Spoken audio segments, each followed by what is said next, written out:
Puhutaan. Voitko auttaa minua?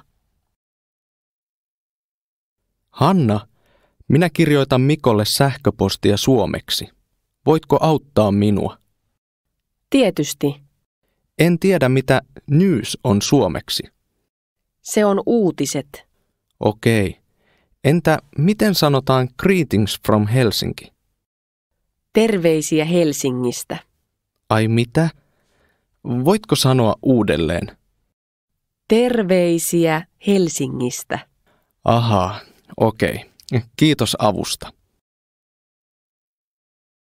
Kappale 4. Minä olen Olga. Minä olen naimisissa Veijon kanssa. Veijo on suomalainen. Minä rakastan häntä. Meillä on 1 lapsi. Hän on söpö, 4-vuotias tyttö ja hänen nimi on Julia. Me asumme Helsingissä, mutta Veijo on töissä Espoossa. Hän on bussikuski. Minulla ei ole töitä Suomessa vielä, mutta minä etsin työpaikkaa. Nyt olen opiskelija Suomen kurssilla. Olen samalla kurssilla Pedron ja Aleksin kanssa. Minä olen Alex. Olen 31 vuotta vanha. Olen pitkä ja hoikka mies ja vähän ujo. Minulla on vaalea tukka ja siniset silmät. Minulla ei ole perhettä Suomessa. Kotona Etelä-Afrikassa minulla on iso perhe. Äiti, isä, isoveli ja 2 pikkusiskoa.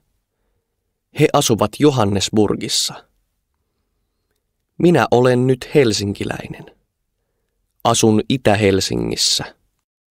Minun talossa on 4 kerrosta. Minun asunto on pieni. Minulla on 2 huonetta ja keittiö. Minun nimi on Pedro. Olen puhelias ja iloinen brasilialainen. Minulla on musta kihara tukka ja tummat silmät. Olen 178 senttimetriä pitkä. Minun tyttöystävä on suomalainen. Hänen nimi on Hanna. Hän on opiskelija, mutta hän on myös töissä kaupassa. Meillä ei ole autoa. Ajamme paljon pyörällä. Minulla on myös suomalainen ystävä Mikko, mutta hän ei asu nyt Suomessa. Hän on töissä Brasiliassa. Kappale 5.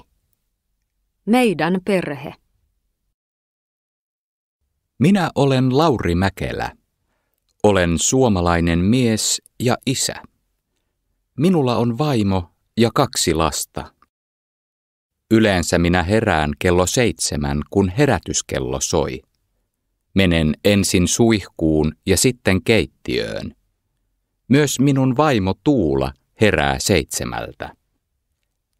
Keittiössä minä teen aamupalaa.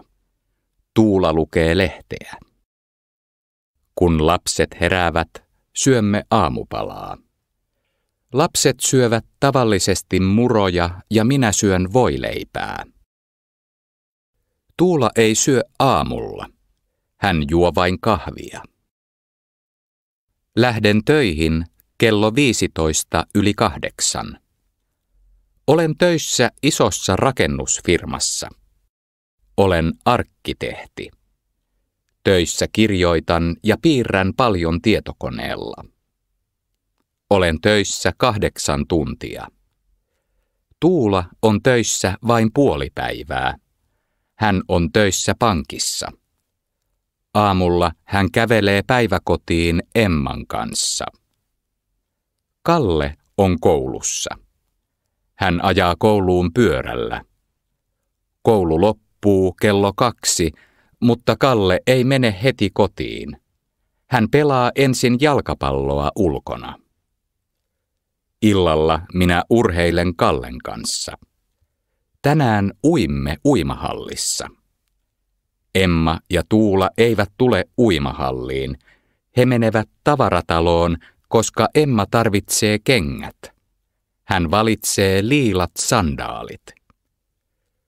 Kotona Tuula tekee ruokaa. Syömme ja sitten katsomme vähän televisiota.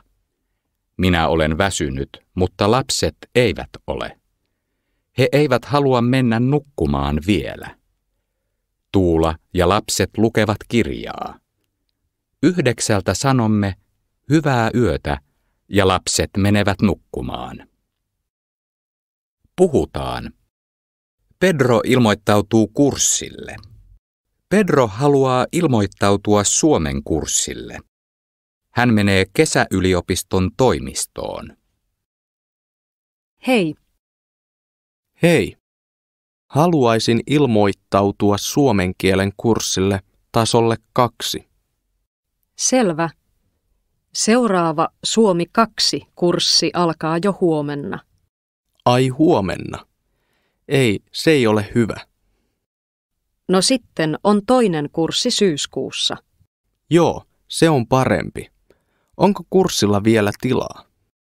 Hetkinen, minä tarkistan. Joo, siellä on vielä pari vapaata paikkaa. Okei, kiva. Sanotko, mikä sinun nimi on? Pedro Ribeiro. Selvä. No niin, nyt sinun nimi on listassa. Kiitos. Tarvitsen vielä sinun henkilötiedot. Tässä on lomake. Ole hyvä. Kiitos.